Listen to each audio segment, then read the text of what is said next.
So ayun, Diyos marhay na hapon sa indo mga kaderti. So niyan, magibo kita niyang key special tools para sa pag-test ng ABS. So itong ABS na to, so check natin. Gagawa tayo ng tools na pang-test ng ABS solenoid or yung plunger nya.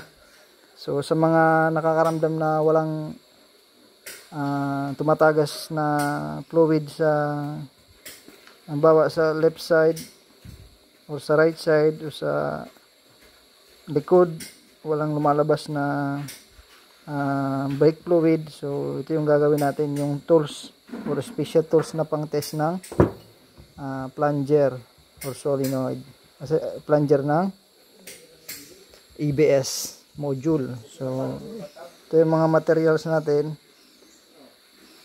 Ito yung gagawin natin dyan, yung solenoid, at bumili tayo ng pulse width PWM, pulse width modulation. Siyempre kailangan natin ng panulda. Then ito yung tester gagawin natin.